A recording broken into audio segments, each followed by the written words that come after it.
नमस्कार दोस्तों, कैसे हैं आप सभी। आशा करता हूँ अच्छे होंगे। आज से हम स्टार्ट करने जा रहे हैं मैथ की बेसिक से बिल्कुल शुरुआत से क्लासेस, जिसमें आप सभी का हार्दिक स्वागत है। अगर जिन भी दोस्तों को या फिर जिन भी बच्चों को मैथ से बहुत डर लगता है तो आज से उनका ये डर ख़त्म हो जाएगा, क्योंकि हम स्टार्ट करने जा रहे हैं बिल्कुल बेसिक से, बिल्कुल जीरो लेवल से। तो जो भी छात्रों को मैथ से बहुत डर लगता है तो आज से ही वीडियो को देखना स्टार्ट कर दें, ठीक है। इसमें हम बिल्कुल बेसिक से आपकी संख्या, अंक, स्थानीय मान, जातीय मान, संख्याओं के प्रकार, भिन्नों के जोड़, घटाना, गुणा, भाग, ठीक है, ये सारी चीज़ें स्टेप बाय स्टेप स्टार्ट करेंगे, ठीक है। चलिए दोस्तों स्टार्ट करते हैं। सबसे पहले हम देखेंगे अंक, ठीक है। आपके अंक क्या होते हैं। तो आपका अंक जो है, जिसको डिजिट कहते हैं इंग्लिश में, 0 से लेकर के 9 तक होते हैं, ठीक है। आपका 0, 1, 2, 3, 4, 5, 6, 7, 8, 9, ये आपके 1, 2, 3, 4, 5, 6, 7, 8, 9 तक ये आपके टोटल कितने होते हैं, 10 आपके टोटल अंक होते हैं, ठीक है। इन्हीं अंकों को मिला करके हम दुनिया की कोई भी बड़ी से बड़ी संख्या बना सकते हैं, चाहे उनको बड़ी से बड़ी बनाना हो या छोटी से छोटी संख्या बनाना हो। जैसे कि एक एग्जांपल लेते हैं। अगर ये आपके अंक हो जाते हैं और अगर हमको कोई संख्या लिखनी है, जैसे हमने यहाँ पे लिखा है एक 57, 57, तो यहाँ पे देखो हमने 5 का यूज कर लिया है और यहाँ पे 7 का यूज कर लिया है। तो इस प्रकार से हमारी 57 संख्या हो गई, ठीक है। अगला, और अगर हमको कोई संख्या लिखनी है, जैसे हमने लिख लिया यहाँ पे 8 और 7, ठीक है। तो यहाँ पे हमने 8 का यूज कर लिया, 7 का यूज कर लिया। अगर हम एक 0 लगा देते तो 800 आपका 70 हो जाएगा। तो इस प्रकार से हमने 3 अंकों की संख्या बना ली, ठीक है। ये आपका 870 हो जाएगा। बस इसमें एक चीज़ याद रखना है कि अगर कोई संख्या है, जैसे आपका हमने लिखा है यहाँ पे, ठीक है, अगर इन संख्याओं के बीच में अगर हम कामा लगा देते हैं, ठीक है, तो इससे क्या हो जाता है, ये आपके 5, 7, 0, ये फिर आपके अंक हो जाएंगे, ठीक है। चलिए आगे बढ़ते हैं। तो ये आपकी संख्या क्लियर हो गई होगी। अब हम पढ़ेंगे संख्या के प्रकार। तो संख्या के प्रकार कौन कौन से हैं, चलिए देखते हैं। तो संख्या के कई प्रकार होते हैं, ठीक है। तो सबसे पहला नंबर है जैसे आपका प्राकृतिक संख्या, इसको कहते हैं नेचुरल नंबर, ठीक है। तो नेचुरल नंबर क्या होते हैं, ऐसी संख्याएं जो 1 से स्टार्ट होती हैं और अनंत तक, ठीक है। अनंत तक का सिंबल क्या होता है आपका, इस प्रकार से आपका एक सिंबल बना होता है अनंत का, ठीक है। इसको इन्फिनिटी या फिर अनंत कहते हैं। तो इस प्रकार से हम ये कह सकते हैं कि सबसे छोटी आपकी प्राकृतिक संख्या जो है वो आपकी 1 होती है और सबसे बड़ी संख्या हम नहीं बता सकते जो कि आपकी अनंत है, ठीक है। चलिए आगे देखते हैं। इस प्रकार से हमारी सबसे छोटी संख्या प्राकृतिक संख्या जो है आपकी 1 हो गई और सबसे बड़ी संख्या अनंत है। इस प्रकार से दूसरे नंबर पे आपका सम संख्या, जिसको कहते हैं इवन नंबर, ठीक है। तो सम संख्या जो होती हैं आपकी 2, 4, 6, 8, 10, 12, 14, 16, 18, 20, इस प्रकार से बीच में दोनों संख्याओं में क्या होता है, 2 का गैप होता है। जैसे 2 के बाद 4, 2 का गैप है, ठीक है। इस प्रकार से ये भी संख्या क्या होती है आपकी अनंत तक होती हैं, ठीक है। इस प्रकार से संख्या आगे आपकी बढ़ती रहती हैं। तो आपकी अगर पूछा जाता है कि सबसे छोटी सम संख्या कौन सी है, तो सबसे छोटी संख्या आपकी सम जो है वो आपकी 2 हो जाएगी, ठीक है। एक और क्वेश्चन इस घुमा के पूछा जाता है कि सबसे छोटी अभाज्य संख्या बताइए, तो आपकी जो 2 है वो सबसे छोटी अभाज्य संख्या भी है और सम भी है, ठीक है। तो अभी हम अभाज्य संख्या के बारे में आगे पढ़ेंगे। फिलहाल आपको ये याद रखना है कि 2 जो है आपकी सबसे छोटी सम संख्या है और ये सम अभाज्य भी संख्या है। चलिए आगे बढ़ते हैं क्वेश्चन नंबर आगे देखिए। पॉइंट 3 नंबर पे आपका लिखा हुआ है विषम संख्या, ठीक है। विषम संख्या को क्या कहते हैं, विषम संख्या को आप विषम संख्या को ऑड नंबर भी कहा जाता है, ठीक है। ये आपका जो 3 नंबर है विषम संख्या को ऑड नंबर भी कहते हैं। तो विषम संख्या कौन सी होती हैं, 1, 3, 5, 7, 9, 11, 13, 15, इस प्रकार से हमारी ये भी क्या होती है आपकी अनंत होती है। मतलब सबसे छोटी संख्या अगर पूछे तो आप 1 बता सकते हैं, लेकिन सबसे बड़ी संख्या आप नहीं बता सकते क्योंकि अनंत होती है, ठीक है। तो इस प्रकार से हमने आपकी प्राकृतिक संख्या, सम संख्या, विषम संख्या पढ़ लिया। अब पढ़ेंगे आगे 4 नंबर पे भाज्य संख्या, जिसको कहते हैं कंपोजिट नंबर, ठीक है। तो भाज्य संख्याएँ ऐसी संख्या होती हैं जो संख्याएँ किसी से मतलब 1 और स्वयं को छोड़ करके किसी अन्य संख्या से भी कट जाए। जैसे आपकी 4 है, ठीक है। तो 4 आपकी क्या हो जाएगी, 1 और स्वयं, स्वयं मतलब 4 खुद को छोड़ करके और भी किसी से कट जाती है तो वो कौन सी संख्या है? जैसे 2, तो ये 4 आपकी 2 से कट जाएगी, एक तो स्वयं 4 हो जाएगा और एक 1 हो जाएगा, ठीक है। तो इस प्रकार से 4 आपकी सबसे छोटी भाज्य संख्या कही जाती है। और इसमें भी क्या होती है? सबसे बड़ी संख्या अनंत होती है, ठीक है। अनंत का सिंबल जो होता है वो आपका इस प्रकार से बना होता है, देखने में 8 की तरह लगता है, ठीक है। चलिए देखते हैं आगे। तो भाज्य संख्या में और जैसे हमको चीज़ें याद रखना है, जैसे अगर हम कह दें कि 3, तो 3 आपकी क्या हो जाएगी? 3 आपकी विषम संख्या हो जाएगी और अभाज्य संख्या हो जाएगी। तो अभाज्य संख्या क्या, अभी आगे हम पढ़ेंगे, ठीक है।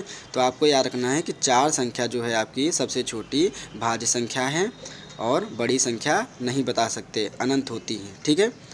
तो इस प्रकार से अब आगे देखेंगे अभाज्य संख्या, ठीक है। तो अभाज्य संख्या को कहते हैं प्राइम नंबर। क्या कहते हैं? प्राइम नंबर, ठीक है। तो प्राइम नंबर ऐसी नंबर होती हैं जो एक और स्वयं को छोड़ करके किसी और से ना कटे, ठीक है। एक और स्वयं को छोड़ करके किसी और से ना कटे। जैसे आपका 2 हो जाएगा, 2 आपका सिर्फ 2 से कटेगा और 1 से कटेगा। स्वयं का मतलब होता है वो खुद संख्या। जैसे 3 है, 3 आपका खुद से कटेगा और 1 से कटेगा। 5, 7, 11, 13, 17 ये ऐसी संख्या हैं, इसी प्रकार से आगे बढ़ती चली जाती हैं और ये भी क्या होती है? इन्फिनिटी, अनंत तक हो जाती हैं। तो ये ऐसी संख्या हैं जो एक और स्वयं को छोड़कर किसी से ना कटें, ठीक है। और जो एक और स्वयं को किसी और से भी कट जाए उसको कहते हैं भाज्य संख्या, और जो ना कटे वो अभाज्य संख्या, ठीक है। इसी प्रकार से हम सम विषम को भी एक तरह से कह सकते हैं कि ऐसी संख्या जो 2 से कट जाए, ठीक है, तो वो आपकी क्या हो जाएगी? सम संख्या हो जाएगी। और जो 2 से ना कटे वो आपकी विषम संख्या हो जाएगी। चलिए अब आगे देखते हैं पूर्ण संख्या, ठीक है। नेक्स्ट टॉपिक है आपका पूर्ण संख्या। पूर्ण संख्या क्या होती है? पूर्ण संख्या को कहते हैं होल नंबर। क्या कहते हैं?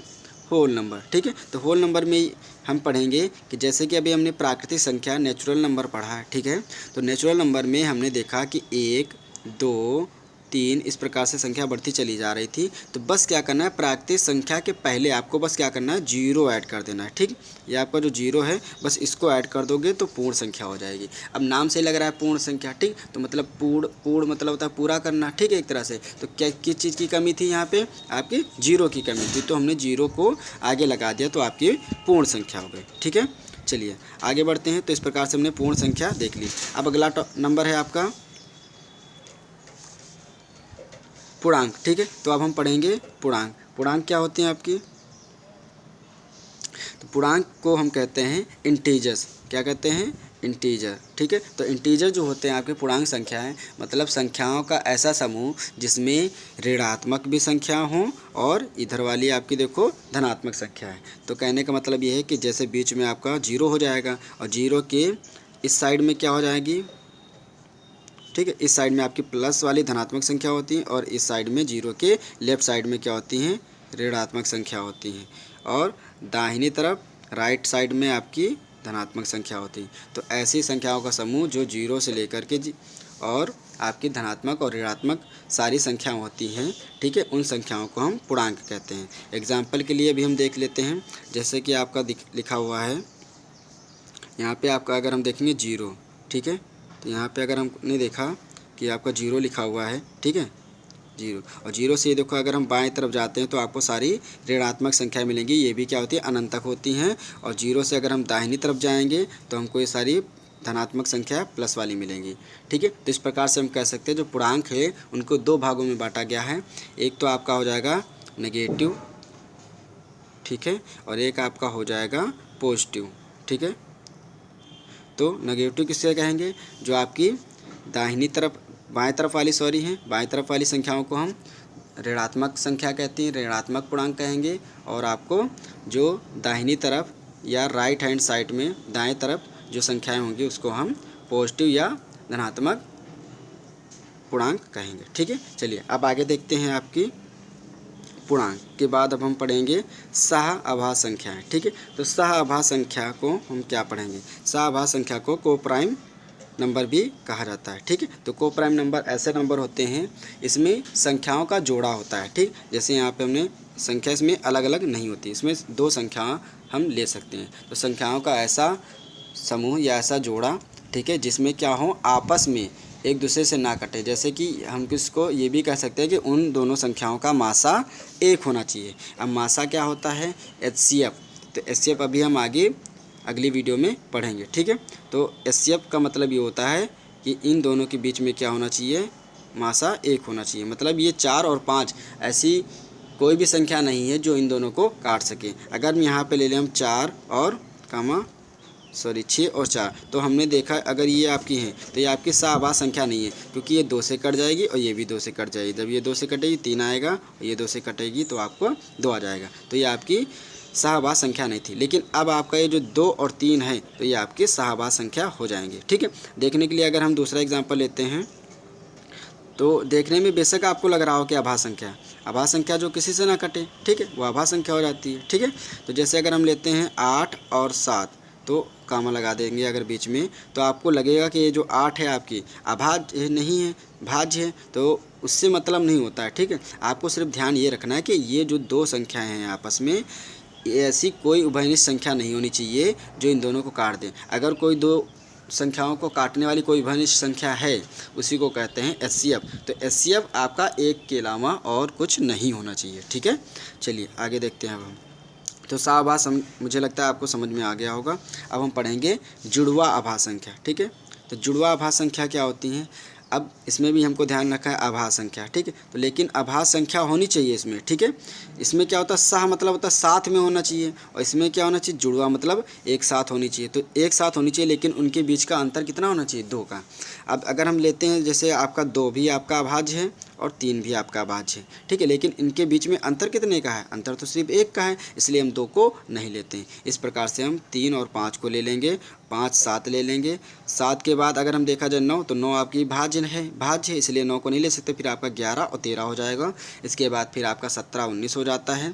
ठीक है, फिर 19, इसके बाद फिर आपका देखा जाएगा तो 21 तुम्हारा नहीं है, 23 है अभाज्य, लेकिन 23 के बाद फिर आपका 25 नहीं होगा। तो फिर इस प्रकार से हम अगली संख्या कौन सी हो जाएगी आपकी, अगली संख्या हो जाएगी आपकी 29, 29 के बाद आपकी हो जाएगी 31। ठीक है, तो इस प्रकार से आगे भी संख्याएं बढ़ती चली जाएंगी। तो इस प्रकार से दोस्तों हमने यहाँ पे संख्या के कुछ प्रकार हमने पढ़ लिए हैं। ठीक है, आपको अगर कोई प्रॉब्लम है, अगर नहीं समझ में आए तो आप कमेंट में बताइएगा। ठीक है, उस पर हम अलग से वीडियो बना देंगे। ठीक है, ये वीडियो कैसे लगी आपको ज़रूर बताइएगा। ठीक है, चैनल को सब्सक्राइब कीजिए। अगर वीडियो अच्छी लगी हो तो चैनल को लाइक, सब्सक्राइब एंड सभी दोस्तों में शेयर कीजिए। ठीक है, इसी प्रकार से हम आगे स्टेप बाय स्टेप वीडियो लाते रहेंगे धीरे धीरे। जैसे भिन्नों के जोड़, भिन्नों के घटाना, गुणा, भाग, दशमलव पे जो भी दशमलव से संबंधित समस्याएं आती हैं बच्चों को, ठीक है, कि दशमलव के जोड़, घटाना या उसको डिवाइड करना, भाग करना, ये जो भी समस्याएं छोटी से छोटी लेकर के हम बिल्कुल डिटेल में, बिल्कुल बेसिक से आपको प्रत्येक वीडियो में बताने की कोशिश करेंगे। प्रत्येक मतलब ये है कि आने वाली जो भी वीडियो होंगी स्टेप बाय स्टेप हम क्रम से चलेंगे। ठीक है, तो तब तक के लिए फिर मिलते हैं अगली वीडियो में। तब तक के लिए जय हिंद, जय भारत।